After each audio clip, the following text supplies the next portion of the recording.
Hello, everyone. Thank you for joining us today. My name is Tosin Kolaole, and I'm an organizer with GreenFaith, and I live in Piscataway on the land that sits on the traditional territory of the Lenin Lenape, called the Lenin Lenape Hawkins. So let's get to know each other a bit as people are arriving. Please introduce yourselves in the chat. Say your name, where you're from, your faith, and the land that you are on. Hey, everybody. Welcome. It's so good to have you here with us. Welcome, whether it's evening or late evening or afternoon, wherever you're calling in from. Please do add your introduction into the chat, your name, where you're calling in from, your faith tradition, and just how you're doing tonight.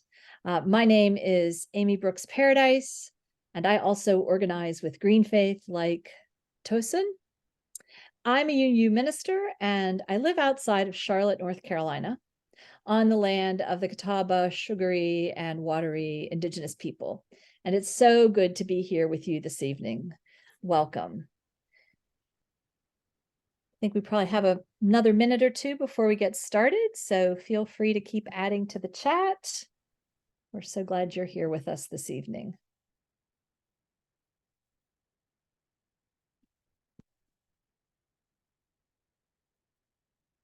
Welcome, Katie, Kathy, Domyo, good to see you.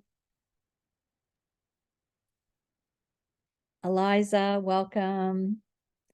And to some of our GreenFaith staff team that are here tonight, Abby and William, glad you're here.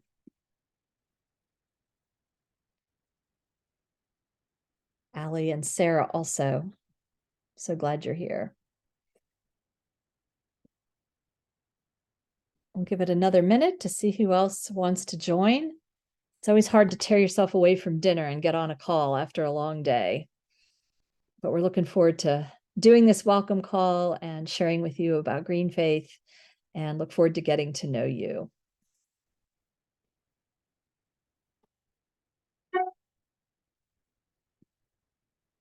So thank you for introducing yourself in the chat, your name, where you're from, your faiths, and what land you are on.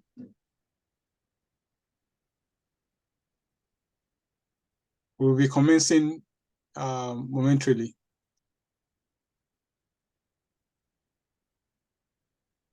I like that, commencing momentarily. That's a cool way of saying it, Tosin.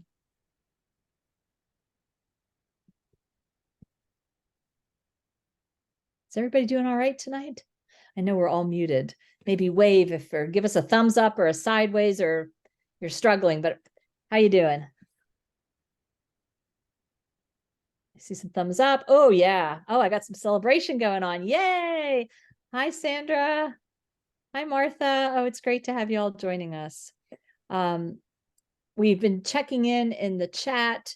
Feel free to put your name, where you're calling in from, and if you're with a congregation or a faith group or an organization, you can share that with us as well. And I think, as Tosin said, we will be commencing momentarily.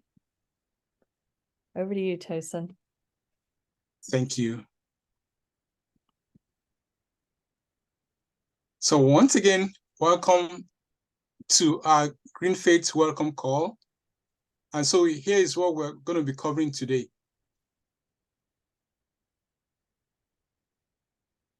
Next slide, please. Yes, thank you.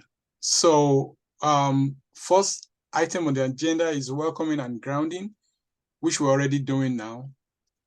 And the next will be our stake in the work. And after which will be introduction to GreenFaith, who we are, what we do, how we show up around the world. Then we'll be jumping into the work, connecting with ourselves, getting to know each other, discussing in a small group arrangements. And in conclusion, we'll be talking about what the next steps are for us and closing. Thank you. Thank you, Tyson. So GreenFaith, because we're an organization based in faith and spirit, we think it's really important to always remember the earth that nurtures, grounds, and sustains us. And we know that every tradition recognizes that we depend on the earth. But when we think about what's happening all around us, it does seem like too many of us have forgotten this connection. So tonight we want to take a moment to remember and recognize the importance of the earth and the many peoples who have cared for it for generations by sharing a land acknowledgement. In many places in the world, many of us who are not Indigenous live on lands that are not our own. We acknowledge that our peoples are on traditional territories of First Nations and Indigenous peoples. As we gather this evening, let us remember that we seek to live in respect, in peace, and in right relationship. Let us be mindful of broken covenants and promises made to and with Indigenous peoples around the world. By making a land acknowledgement, we are honoring the land and the Indigenous heritage, which dates back over 10,000 years and continues still. We seek always to remember that we belong to the land and to each other. So I invite us to take a moment now to just ground in our seat, to pray or breathe or connect in whatever way feels right to you. You can close your eyes if you want to, and let's just take a few deep breaths together. Let's breathe in and out. Let's breathe in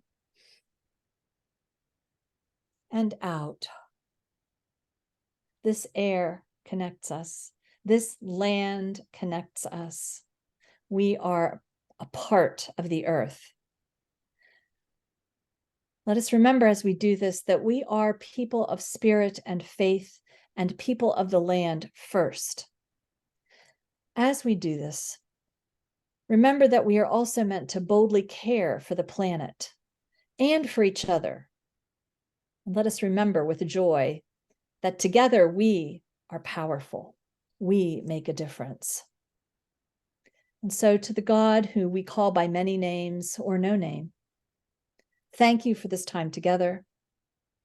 May we spend this time connecting with each other to be inspired by the world we can create together and commit to act for compassion, love, and justice. May it be so. Amen, and blessed be. Amen. So wherever you come from today, whatever differences you may have in faith or experience, we are all here because we have a deep concern on what's happening on the planet. And because we already know how dependent we are on the planet, on its soil, its water, its air, plants, animals, we realize that we are an important moment, this point in time. And around the world, we have already seen the impacts of warming Earth. In just last few weeks, we have seen the southern United States suffering from an intense heat dome, while Canada burns, causing harmful smoke to gather and spread for hundreds of miles. So out of our abundant concern and recognition that this situation touches all of us, let us ask, why are we here? What is our stake at this work? It's important for us to share our stories with each other in ways that's compelling, because people are drawn to meaningful stories that will connect them with you and more easily identify what the issue matters to them. So, still talking more about the story of why. We're going to, for me, like to talk about my why I'm at this work. My name, once again, is Tosin Kolaoli. I'm originally from Nigeria, and I am from the southwestern part of Nigeria, precisely Lagos State. And Lagos State is the coastal city. I can recall going to my late grandfather, who lives around the coastal belt of Lagos State. I saw as a kid growing up how almost on yearly basis we lost access our vital land and ancestral home to the raging sea. It got so worse that at a point in time, my late grandfather had to be relocated from that land. And interestingly, I used to say, as a kid, people, because I was connected to the land and to my father, who was the chief in my community, people call me, they call me Prince. And I didn't know that my princehood was tied to the land. And now that there is no land anymore, that even my late grandfather was a refugee, if I can use that word, because he was forced to relocate before he died, and it means that that status has been dropped. So these are many more, one reason why I'm called to this work. In addition to the fact that my faith has called me to the work of stewardship of the earth and restoration of all that has been destroyed. That's some of the reasons why I'm at this work. And I'm glad to be doing this work with each and every one of you. Thanks, Tosin. So my story of why and the stake in this work starts on a rural farm in Pennsylvania, where my family and I did organic farming together, which was not popular in those days. And it really taught me what it meant to work the land and how precious the earth was. Like so many young people, I grew up and went away to the big city and had a life and a career.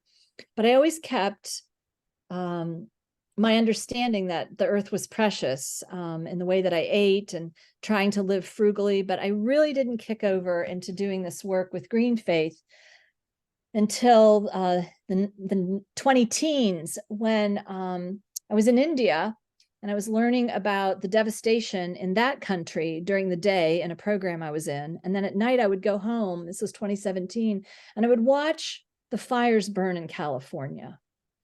And I felt such a despair in my heart. I wondered what kind of world I was leaving to my daughter, who at the time was 9 years old. And so when I came back, I knew I had to do something. I didn't quite know what it was going to be until one day I got a phone call from GreenFaith asking if I wanted to help with the project. And I said yes. And I have just continued to grow in this work. I think it is the work for our time. And I too am so grateful to be here doing this work with all of you. So we heard from me about my story. We've also had a chance to hear from Reverend Amy. Now we'll pass it over to you. Please tell us in the chat, what makes you care about climate justice as a person of faith? Why are you here at this point in time? We'd long to hear from you. Please leave your comments in the chat.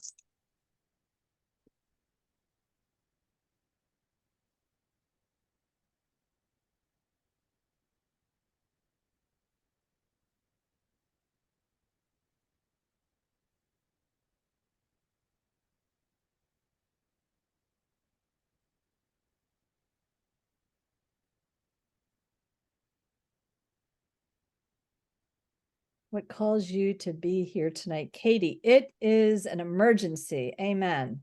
It is an emergency. No time to waste.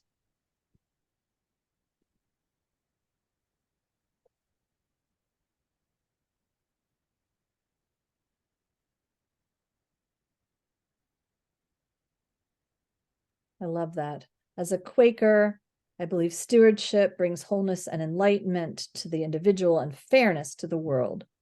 Because yes, it affects the poorest countries the most, Sandra wrote.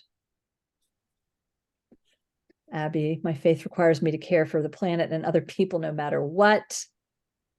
Oh, Kathy, I know. You can't exercise outside because of the smoke from the Canadian wildfires. I can resonate with that. My daughter is a runner and she's stopping being a runner at 15. It makes me really sad.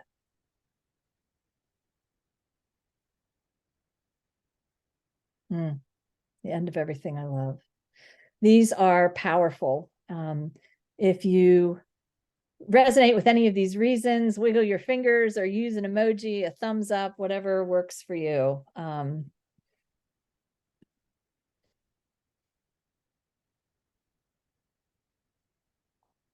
Thank you for sharing, everyone. So these are some of the reasons why we are here. These are our stakes in the work.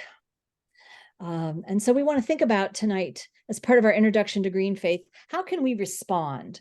And I'm going to invite us to respond by learning a little bit of the story and the model of GreenFaith.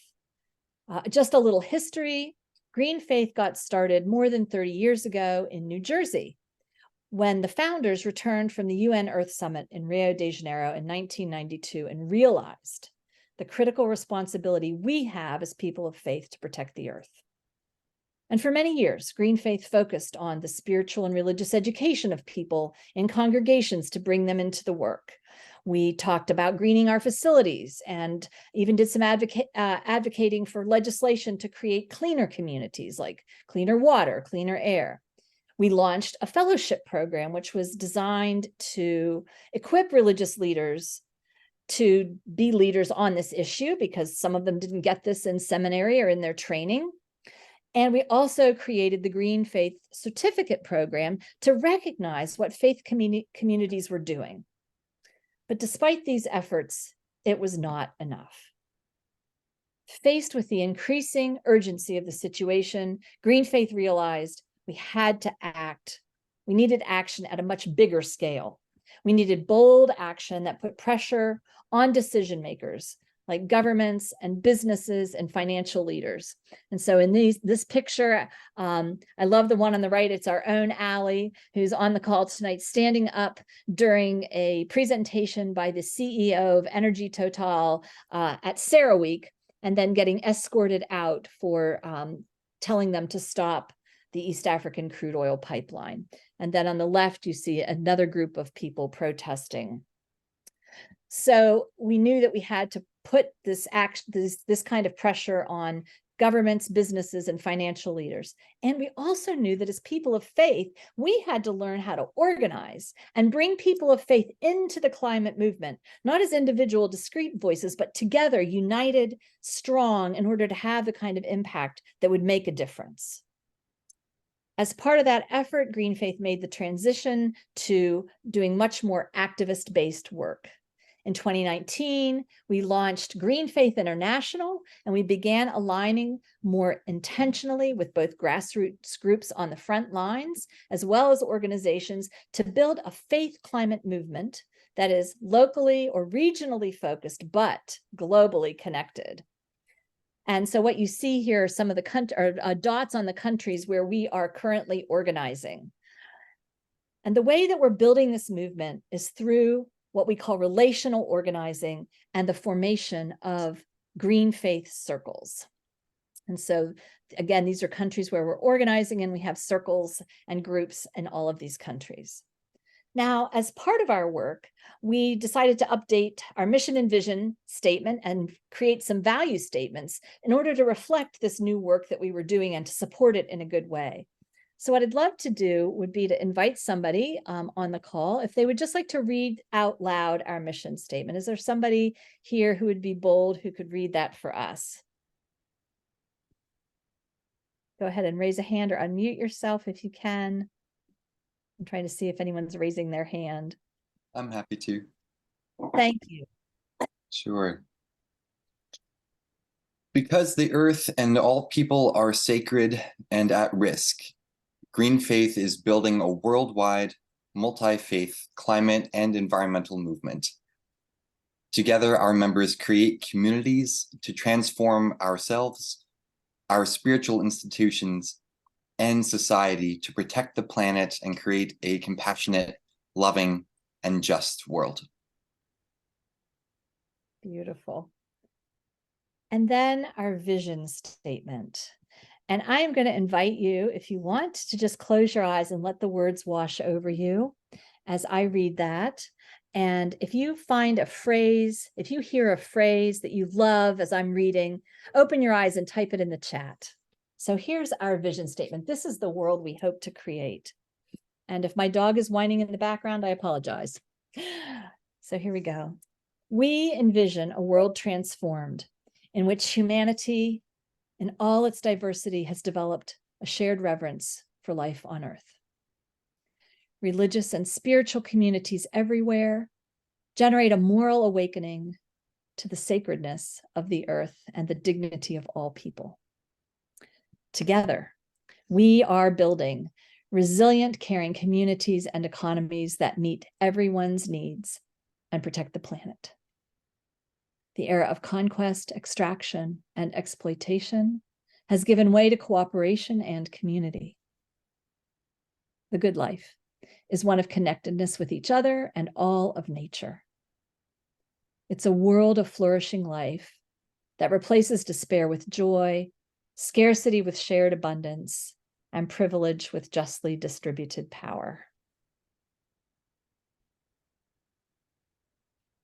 Are there any phrases that reverence? Yeah. I love the good life is one of connectedness.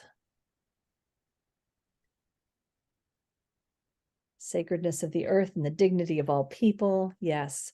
Sometimes I just get this out to read it to inspire myself. I think it's a really beautiful vision statement.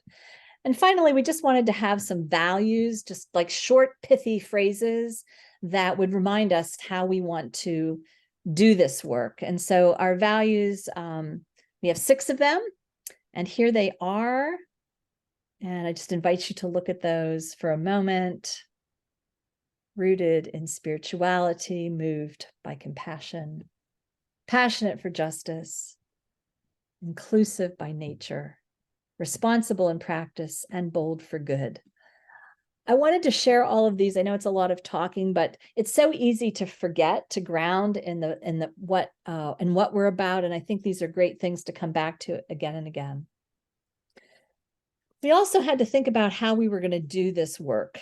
And so we developed a powerful theory of change that takes into account how social change actually happens. And I imagine that we can think of times, looking back in the past, when social change has happened because people of goodwill and great faith and commitment got together and said enough. And so we think of the civil rights movement, we think of the Greenbelt movement, we think of the salt marches. Those are some of the ways in which people of faith and spirit have come together to organize for good and for change. So if you go to the next slide, our theory of change talks about power. What do we mean by power? Power is the capacity to create change in one's life and in the world of which they are a part. Sometimes as people of faith, we get nervous when we talk about power. We think, we're supposed to be meek and mild, good people of faith, but power is really important. It's a good thing. So when we talk about power, we're talking about the good kind of power that we have when we organize to take on the bad power that's sometimes operating in the world. And so we have to be aligned and organized in order to create change. So if you would go to the next slide, Allie, I love this slide. At the top right corner, you have the big fish, the bad power, and the little fish, us, are all scattering and running away. But if we organize, we can be a big fish together, and we can get that bad power or the target that we want to move to run away from us. And that's what we want to do. Change happens when we build power. And power comes through relationships. That's building the trust and the connection with people in order to be able to do the work together. So if this resonates with you, give me a thumbs up or wiggle your fingers. Does this sound right? I'm like, yes, yes. I hope you feel that way too. So our work depends on this kind of local and relational organizing.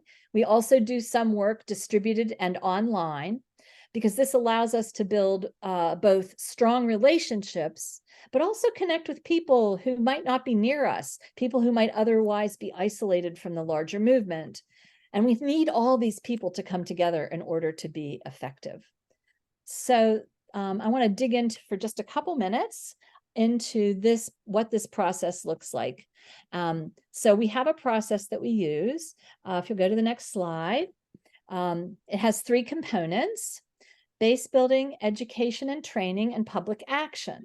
So this is how we create change. We start with base building, which is that interconnected, growing global community. Once we've got our people, we do some education and training to deepen our skills and to be religiously rooted and, be motivated to take action. And then we take action. We do a campaign or we take a public action for change. And hopefully in this process, we bring more people in, and then we go back to base building. We form more relationships and we grow our community. And so you see it's a cycle, and we go through that over and over. And so I just want to spend a moment on each section.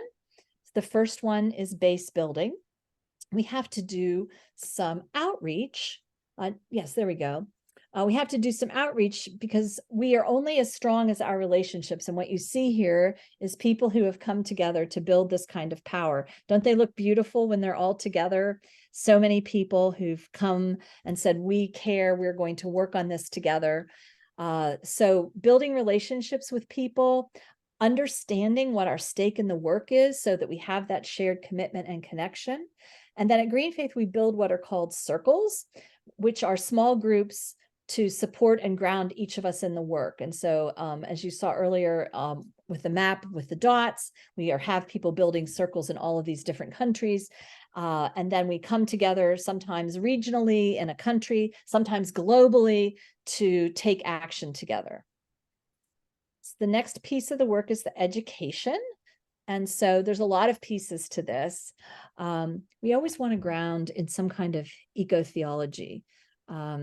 That's making this connection between our faith and climate justice. So for instance, an example of grounding in an eco-theological way is having a spiritual moment like we did tonight. We also need to understand what's at stake. What is the danger that we face? What are we working together to save and to transform the future for future generations? For me, it's my daughter's future, as well as your family's future. So knowing what that stake is so that we can come back to that again and again and remind ourselves why we're doing it, especially when we get tired. Sometimes we just need to be reminded and get grounded again. We definitely want to make the connection between our faith and climate justice. Someone wrote earlier that, the poorest and the most, the folks who are on the front lines are often the ones who are impacted first and worst. We want to be able to remember that and to be in alignment, to move in alignment with them, to form relationships with them as well if we aren't a frontline community person ourselves, and also to remember who the culprits are. There's been a lot of effort made to, get people to think just about what our own, what we can do individually, but we're talking about big systemic change here. And so the culprits are governments, financial institutions, and businesses that are funding and permitting this process. And we actually have a new curriculum out that helps make that connection. And of course, we need to know about the different issues of our campaign, and we need to get trained on how to run effective actions. These are all things that GreenFaith offers support and training on. And finally, we get to campaigning, this last slide, which is when all the work comes together so that we can take meaningful action to do things like stopping a fossil fuel project or applying pressure to banks and asset managers to get them to stop financing fossil fuel. This particular slide that you see here is a group of people praying out in front of Bank of America for an action. We've had people working in all over East Africa and even beyond to stop the East African crude oil pipeline. In fact, Bank of America is one of the people who helps fund that. We also work in Japan. We're working on stopping the financing of coal in Indonesia. All around the US and in Canada, people are working to stop various pipelines, things that are happening with LNG in the Permian Basin. The list goes on. So these are the kinds of actions that we want to take for change. And so I want to wrap it up, this section up, with sharing a short video that shows some glimpses and some images of what we can do when we build power together. So Ali, if you would run our video for us. I hope you enjoyed this. This is from last fall.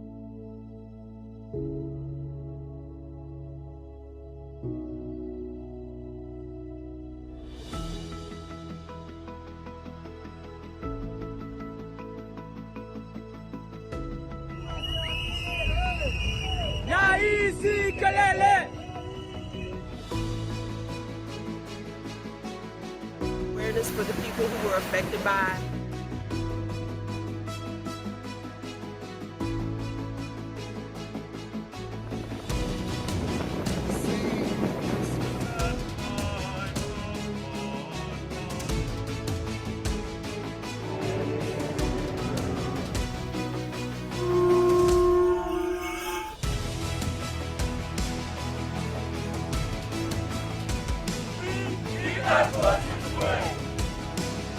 We all being to be peaceful. Spark creativity and passion.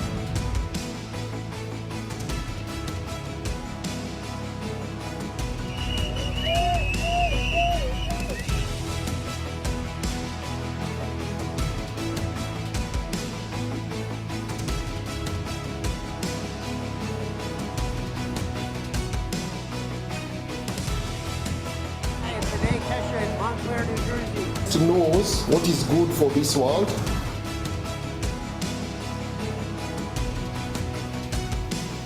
Thank you all so much. We need it now! What do we need? Climate action!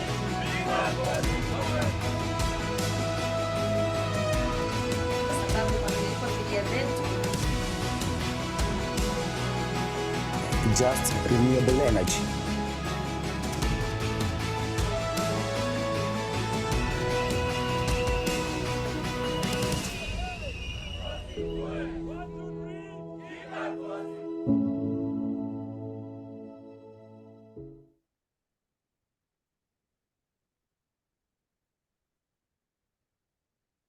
So I hope you loved that as much as I do. I don't know if folks have seen it before. Some of you I don't recognize. Some of you I think I might. So I hope that was something new to you. And if not, seeing it again, I don't get tired of watching it. Thank you. And over to you, Tosin. Dig into campaigning a little more. Thank you. So this is the work before us.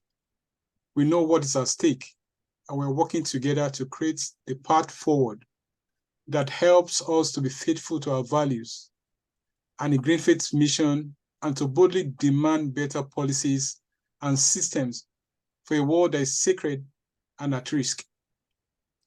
You are all already part of the work that we're doing together in the world. Some of you may have participated in prior actions or have been working with the circles. Maybe you have come to an action hour or helped a host the Faith for Climate Justice event last fall. Maybe you came to a recent Climate Finance Summit. We cannot do this work without you, and you are very important to the mission.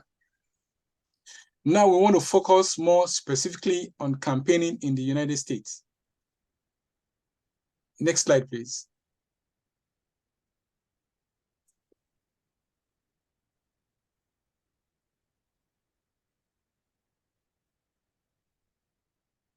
Yes. So right there in the image, you can see there are two overarching campaigns in the United States currently that we are focusing on. And one is the People versus Fossil Fuel campaign. In this campaign, partners work with us in frontline communities to put pressure on Biden to stop permitting the damage and to ensure that corporations and businesses are held more accountable for the damage they're causing to our planet. And the second is climate finance. And this campaign focuses on helping us to identify where our monies are, the route through which our monies are either directly or indirectly financing the climate chaos, and helps us to know how to shift and divest and to reinvest into more sustainable investments. And the third, of course, are the local campaigns that we organize through our circles. And the local campaigns are actually local versions of either a national or global campaign. And they will be slightly different based on the individual need of the different communities that we have and what they thought was important for them to engage. So right now we'll be jumping in. That is, you will be jumping in, and we want to give you time to taste some of the work that we do together by coming together in a small group to talk about the next step. And we'll have 3 groups that we are recommending for you. I'll be talking about the first group and inviting you, if you're interested in knowing how to start a circle or you want to identify a circle to connect locally. I'll be facilitating the first group, which will be on base building and starting a circle. Yes, Great. Ali. Hi, everyone. I'm Ali Tharp. I will be with the People versus Fossil Fuels room, and also William Morris will be in this room. We actually are having a bit of a technical difficulty where William was going to set up breakout rooms, but he couldn't. So I'm setting up breakout rooms, and William will kick us off in the People versus Fossil Fuels room, and then I'll hop in once everyone's in a breakout room. So we'll need everyone to pick one or to say, I'll just sit here in silence in reflection. But yeah, I'll be both our breakout tech and in the People versus Fossil Fuels room. And then for those in the New York City greater area, there's a mobilization in New York City on September 17th. That will be a big national moment.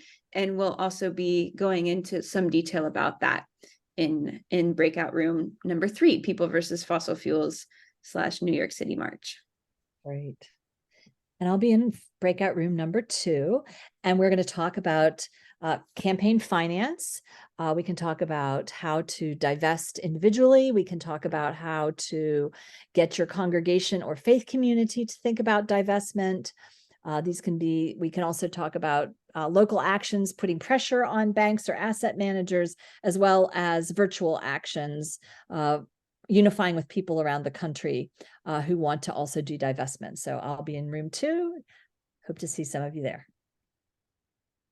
Okay, so in our breakout rooms, we'll be invited to once again state our names, who we are, our location, and faith tradition.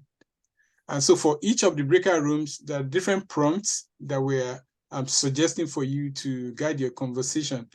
For the circle breakout room, we'll be asking you to come to recommend or to mention 5 people that you want to contact and you bring together to start a circle in your community, if there's not one. And and also possibly next step, either maybe you want to host a film or you want to invite them to an action hour, as the case may be for you. Then in the case of the climate finance breakout room, we'll be talking about the divestment process, both personal and institution, and who do you need to talk to your community to move that conversation and that work forward, and what are the possible next steps for you. Could be either to invite them to a finance call or to even host one. And for the third group, and that's the group focusing on the New York mobilization and People versus Fossil Fuel, we have 3 minutes to talk about mobilizing. Our facilitator in that group will be leading you in the prompt for the group. So we have 20 minutes to talk about like 15. 15. Okay, yeah, thank you. We have 15 minutes. Sorry, not looking at the time. All right. So enjoy your conversation. Okay, everyone. I've opened the rooms. If you go into the menu bar and click where it says breakout, and you can join one of these rooms. You can also put in the chat or say out loud what room you want to be. Thank you all. Welcome back. Can we have one or two feedbacks? How was it in your group? Is there something you'd like to share? Like 1 minute each. What was the conversation like in your group? Like to share with us? Yeah, for the sake of time, given we're almost at the hour, I'll say very quickly, we had a great discussion. People came in from East Coast, Midwest, and West Coast and East, and it was just kind of a rich introduction conversation, and I'm excited to follow up with people for next steps. Yeah, I also think I had 3 people in my group, and they were all very different and doing amazing work, all 3 of them. And we have definitely some next steps, and also didn't get to quite finish up with Elizabeth, but she's been dropping some good information into the chat. So I know we'll have more conversation to come. So really grateful for people's energy and interest and commitment. Yes, the same also in my group. Ali, can you take it off from here, please? Sure. So we have a short survey, which we want to invite you to fill it out before we sign off for the day. So we'll just take a few minutes, and hopefully this only, is pretty quick and simple. I just posted the link in the chat. So everyone, please open it up and quickly just take a few moments to fill this out and click submit. It says I need permission. Oh, shucks. Okay. Amy, why don't you teach them the song and I'll fix the permission for our closing song.